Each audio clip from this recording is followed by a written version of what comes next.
Welcome back to Drillhead's Garage. Today I'm back to the brown bomber. There's a couple of things I need to do. Number one is adjust that clutch pedal, the cable actually underneath the transmission. When I originally put it together, I didn't, I guess, turn the little nuts enough. So I just need to get the car up in the air, get underneath it, just tighten it up a little bit, and that's it. Number two, I need to lean out the mixture. There's a little 3mm Allen thing on top of the, the fuel distributor. And I need to lean it out because I can tell it's running way too rich. So that's number two. And number three, I'll get it with the interior, get those AC knobs installed onto the radio delete plate. And I think that's it for now. Hopefully that'll do it. And if it's all good, maybe I'll even drive it home today. I don't know, let's see. So that's today. Brown Bomber 82 SC. Stay tuned. So like I mentioned, what I need to do is get these two knobs right here, get them off of this console. The console's in good shape. Actually, it's in really good shape. But I like the look of a clean tunnel there. Granted, it's comfortable to have this, but for that, I got door pockets over there and here. I don't necessarily need that. It's convenient to have, but I prefer not to have it. I just like the clean look. Another thing I need to do here is, I think someone told me the wiper motors, sometimes if they don't seat properly or something, they get some kind of resistance and they start to smoke. I get some smoke coming out of here and I can't quite, number one, figure out where it's coming from. And number two, give it any rhyme or reason. It just suddenly, all of a sudden, I see a bunch of smoke coming out. I open the frunk and everything. I look around, everything looks fine. I touch everything, nothing is hot. And it gets kind of frustrating. So what I need to do is I'm going to just, turn the wipers on and off. Maybe they'll sit in the seat in a different position. And hopefully that'll do it. I have this little, the little light off here so that I can try to find the source of the smoke. Another thing I need to do over here is, well, you can't see because it's dark. But anyway, down there's like a hole here that they put probably to pass some wires or something. So what I'm going to do is put a piece of cardboard underneath with some spray glue on it to give it some support. And then that way, this will not, you can't really see it anyway, but anyway, whatever, just to hold it a little better. And I think that's about it. So anyway, yeah, the AC controls, I'll put them here since I don't have a radio, and I'll show you what I'm doing with this car for a radio in a little bit here. It's actually pretty ingenious, the thing that I have here for this car, for the music. So that's what I'm on. Hopefully I can get all these wires and everything hidden. I should be able to get all this stuff taken apart and get this out of here. Get this car driving again. I haven't driven this car in months, probably 4 or 5 months. It's just been sitting here. Damn shame. All right, I'll be back. Removing these guys is pretty simple. You just pull these little knobs out like that. Then you twist these little kind of, I don't know if you call them nuts. I guess they are nuts. Sorry for the lighting in here and it's kind of dark. Maybe I'll pull the car out. And that's it. I see I have a loose wire here. Okay, that's something I'm gonna have to fix. Gotta put a new connector on there. That's not a big deal. And then we can just pull this guy out.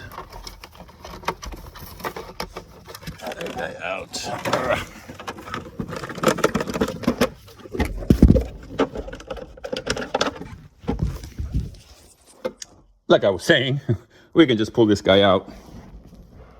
It's in really nice shape. But I don't want it. Or at least I don't want it in the car. So we'll put all that together. So now I have to see about getting these wires, getting these guys up here. I got to drill a couple of holes here. I got to see maybe if I do it, in line with these two or just randomly. I guess it doesn't really matter. And then I'll have to run the wires and stuff up through here. I got to get rid of this, which is the for the old radio that was in here, the 1980s Pioneer pull-out. I'll get rid of that and get rid of this wire loom here. But I need more light. I'm gonna pull this car out. That's better. Instead of pulling the car out, I just bring a light. You know? Simple solutions for a simple problem. All right, I got to deal with all this stuff. I don't need any of this. This is all for the radio. I got to see exactly what all they rigged here. You know, being a 1982 car, who knows? Speaker wires, there are no speakers. So I don't need these. So I'll clean that up. Let me see. Let me get these zip ties off of here, get this loom off of here, this protector stuff, and see exactly what I find. I got all that wiring mess out. And basically what I'm left with is these wires right here. I'm going to go ahead and wrap these up in some of that OEM looking cloth tape and just kind of zip tie them here, something out of the way. And that will really help to clean up the bottom of this dash. And then next is these guys here, the AC cables. I'll have to run them, you know, behind this footboard, coming up through here, and up in behind the plate here. And there we go. I just wrapped it all up. I mean, I know it's nothing pretty, but you don't see it. There's a couple connectors or whatever that I doubled back and just wrapped them up there. That cloth tape really works really well also. It almost looks OEM. So that's it. So that's what's left. I'll just hang it up there. That's it. Maybe even put a zip tie on it. I mean, it's not going to go anywhere, even if I don't put a zip tie on it. But just put it there. And that's it. Problem solved.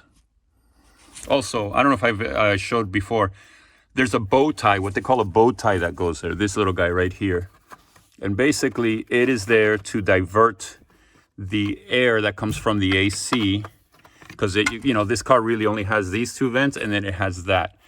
And the reality is that that little bow tie is one of the dumbest things that ever came out of Stuttgart. So I'm going to just leave it like that. That way it blows some nice air. What I was thinking about possibly doing in the future is extending this tube out to here and put like a square AC, like a vent, you know, kind of like this here. I've seen a lot of people do that. But a lot of times they mount them on the top of the console, which I have removed. So I'll probably just leave it like that. It does blow pretty well like that, and I'm just going to leave it. Unless I, for some reason, feel the need to change it later on, but I don't see that happening. So check this out. I wanted to get that floorboard out from back there so I could just have a little bit easier time with those wires. And look at this prehistoric, Blaupunkt, what I assume to be a relic of some sort of amplifier or something. Who knows? It has AM, FM, unless maybe it's some sort of tuner or something. Oh, it's weird. It's got an antenna plug and this harness here. I've never seen one of these before. I've taken apart many of these cars. I've never seen this contraption before. Well, if anybody wants it, let me know. For the cost of shipping, I doubt it's any good. But I don't know. Maybe somebody wants to have it. So I ran into a little issue here. I noticed this white, this is a solid piece of wire that goes to the temperature sensor inside the evaporator box. And I noticed it was completely like folded over. So when I unfolded it, I realized it's broken. So I'm gonna try to solder it together. Hopefully that'll hold. I don't know if even if I do like a butt connector, if that would even work if the solder doesn't stick for whatever reason. But I think it'll stick. That's pretty, looks like, feels like it's pretty soft aluminum. So I think the solder will stick to that. So I gotta go see if I can get that done now. So I'm gonna take a little aluminum welding rod here and my torch and very carefully see if I can get these guys to stick together.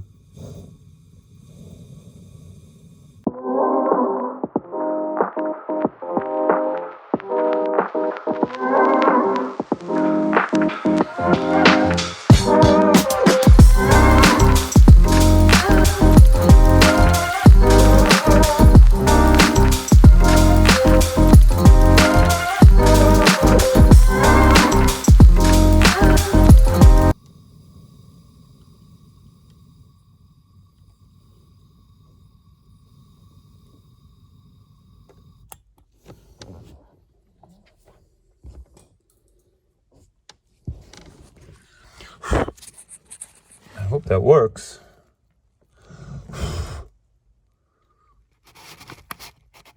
Yeah. Seems to be holding together. Good enough for me. Right? All right. So what we have going on here is I ran these guys up behind this tube here. I need to get into the smuggler's box and make sure that that's well connected to the, what do you call it, the evaporator. And then I did that. I probably should have moved them over, made them, but what I did was I centered them on the plate, but it looks kind of weird because they're offset from the other ones, but whatever. It is what it is. Worst case, I can always just get a new plate and put them even with the other ones, but whatever. As a matter of fact, sitting in the driver's seat, you know, looking that way, they'll probably line up. So I'll just leave it like that for now. It'll do the job. So I got my AC controls here. And now I'll put the floorboard in. I vacuumed up also because it was kind of funky all down there. So I vacuumed it all, most of it up, just to get all the loose dirt. And now I'll put the floorboard back. So I got a little piece of cardboard with some 3M Super 77 multi-purpose adhesive. And what I'm gonna do is put it on the back side of that. I don't know if I can film this as I'm doing it, but I'll try. So basically my idea is just to put it in the back here to give the carpet something to hold on to. Take this out, put this underneath here like that. And that way it has something to grab. It's gonna look a lot better. The angle of the light doesn't help, you know what I mean? But look at that. I mean, it's barely even noticeable. I mean, you notice because you know it's there. But I think once it dries, you won't even see it. There's another little hole here and another one there, but I'm just gonna leave those alone. If they start fraying up, then you know what? Why not do the same thing? I'm already on it. I already have the glue out. I'll put a little piece of cardboard underneath this one and that one, just like I did up here. And then, you know, from further back, you won't even be able to tell. So that's that. See those two little pieces of cardboard? I'll pull up the carpet, put them underneath those two holes, give it a little pat down, and it'll be good as new. So there's the final product. Sitting from up here, you don't see any of it. So I'm satisfied with that. And if I take the flashlight off of here, my little rig here also is not even noticeable. Look at that. So again, sitting in the car, like you're sitting passenger, you don't see any of it. You got the two knobs here. They're, you know, clean installation. It sucks that it's kind of offset. I didn't even think about that. Actually, I did think about that originally, thinking, oh, maybe I should line them up. But when I decided to, you know, when I said, okay, let me do it, what I did was I centered the two knobs on the plate. So as you can see, they're perfectly aligned, perfectly centered, up, down, side to side, and in the middle. So didn't line up with the two above, but that's okay. Listen, it'll work. Now I need to get into the smuggler's box and hook up that little hose that goes to this vent here, although these vents are pretty much useless, but it's there and I have to deal with it. Wow, look at that. With all my crap removed from there, it actually looks okay. I got to clean this rug. I see it's got a couple little stains on it, but yeah, looks pretty good, I would say. Get that out of there. But yeah, this rug too needs to be cleaned. It's pretty dirty. But overall, nice and clean. Looks like I have a pretty good leak coming from here. This hose, I guess, is a little hard, but I can see some drops here and I can see some oil there. and I can see it's coming from here. So I'll take a rag, I'll loosen this clamp here, I'll jiggle it around, and I'll retighten it, and hopefully that'll take care of that leak. But the one that's more worrisome for me is that one. And where is that coming from? Looks like it's coming from above. Now I changed the rear main seal. I changed all the seals on this thing. I don't know why it's leaking. Looks like it's a little wet as well. It's definitely coming from above. Looks like over there. So I don't know. I don't know what that's all about. Doesn't look like it's a rear main seal. It looks like it's coming from over here. I'm gonna have to dig into that. I don't know what's up with that. But granted, that's how long has it been? A month, 2 months, and that's the size of the thing. I mean, granted, my hand now, I got big hands, but you know, it's definitely moist. Maybe now when I start driving it, you know, all the seals will get wet, everything will get will seal up. At least that's my hope. Anyway, so the clutch, this guy right here, I have to move this. I got to mess with this. This is the adjustment that I need to do for the clutch. Unless I do it here. I could do it here also, but I'm going to start here because the clutch before I took the engine out was perfectly fine. So I didn't mark this. So now it's reminding me that I didn't mark it. That's what I'm going to do now. I decided just to adjust the clutch here. I'm going to leave that alone for now. I'm going to get in the car, start it up, see what happens. But I think I'm good. It just needed a little bit of adjustment, so I think it'll be fine. My next order of business is the fuel mixture. Now, there's usually two culprits. One being the warm-up regulator, that little guy right there. The other issue, which is fairly more common, is the mixture setting. There's a little hole back there. I don't even know if you could be able to see it, but there is a little hole back there that you stick a 3mm right in between there. You see between the rubber boot and the fuel head?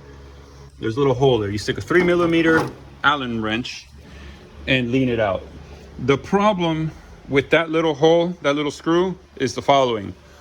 These cars, these CIS systems are very prone to vacuum leaks. So what happens is you take your car to a workshop, you know, and they're like, oh, I can fix it for you, you know. And instead of fixing it, all they do is rich in the moisture, the mixture screw, to compensate for the extra air that's being sucked in by the motor.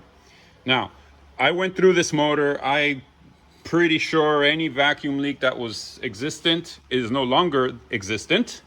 So now it's running rich because it's sucking up too much fuel, because some workshop decided it was much easier just to richen the mixture.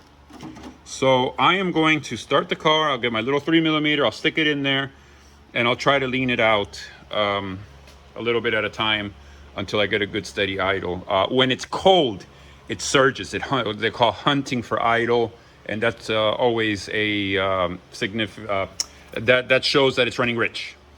So I'll do that, and hopefully I can get this thing smoothed out. Let's see what happens. Well, if you can see, I got my little Allen key in there. You can see it. And looks like it's doing well because it's still cold. I just started it. And it's actually idling pretty smooth. I can turn the air screw down now a little bit. Before I had to have it way up because it was just running way too rich, sucking up too much fuel. I had to compensate by putting more air. But that seems to be...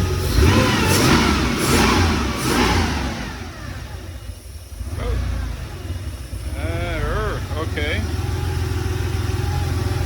All right, so I just gotta play with it. I'll get it though. It's already 100 times better. It's been running for a few minutes now, still idling nice and steady. When I rev it, it comes right back to normal idle. I did have to jumper the AC compressor because it wasn't kicking on. I need to verify whether it's low on Freon. or I have another issue. I don't know. This thing is brand new. I put this on literally, I don't know, a week before I stopped driving the car.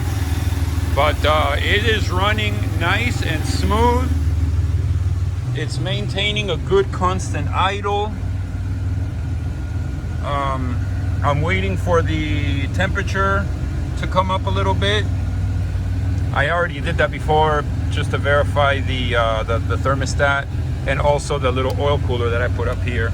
There's a little switch here, right there, that goes for the, that's to select the right or left mirrors. And this car, the power mirrors probably haven't worked in a couple of decades.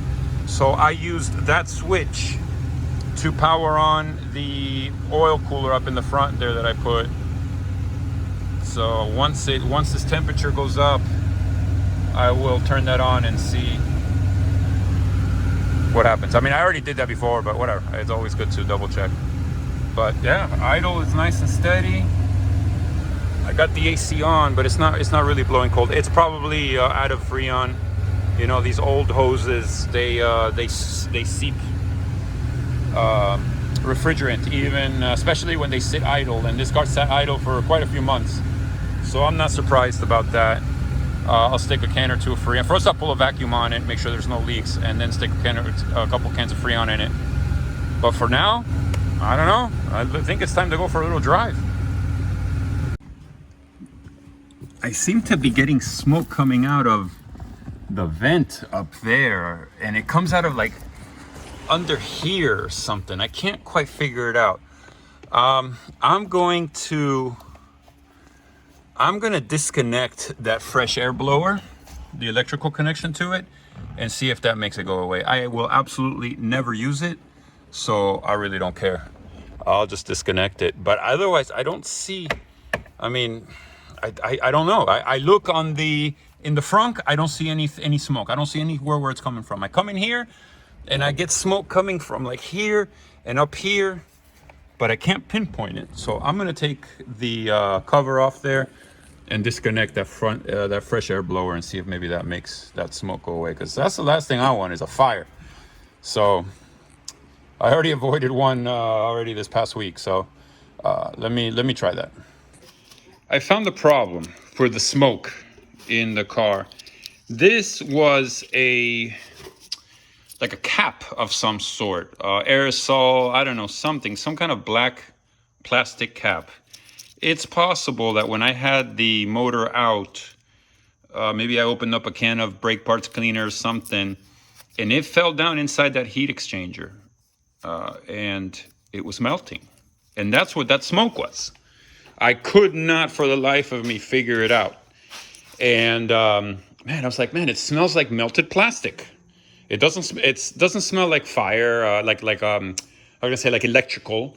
It smells like melting plastic, and it was coming out of the vents. It was the weirdest thing. Anyway, this is what's left of it. I grabbed it. It was so dry and brittle that it just kind of crumbled. There's another piece I had already put in the garbage can. I just dug this out. But yeah, that's what it was. So that's a good thing. At least I got that resolved. So that's gonna wrap it up for today. I got the engine running well. I had to lean it out quite a bit, but it seems to be running okay now. The issue I had before, like let's say I let the car sit for, I don't know, 30 minutes or something like that. I would go to crank it and it would rev and die. Same when it was cold. It wouldn't want to idle. I'd have to turn the air screw way up. I'd get it to idle fine. And then as the car started warming up, it would start to idle really high, so I'd have to go and turn the air screw down. And then next time I went to start it, I have to turn the air screw. It was a pain. So it seems to be okay. I've let it sit, started it up, no issues. So we'll see. I'm gonna drive it home. Let's see what happens. Fortunately, all of the bugs that I was working on today got resolved. The smoke was really bothering me, really concerning more than anything. The last thing I want is a fire. And it's, like I said, just before, it turned out to be a piece of plastic that had fallen inside of the heat exchanger. And it was coming out through the vents here on the dash up here and the little side vents. Then I took on the passenger panel over there, I took the carpet out and everything off, and I could see the smoke coming up through there. And I don't know, I guess a little light bulb went off, and I said, hey, maybe check the something from the back, you know? So I got underneath the car, I put the car in the air, I got underneath it, and sure enough, I found a piece of plastic. I don't even know how it got there, but it was there. And that's what it was. So I don't know, there might still be a little bit more in there.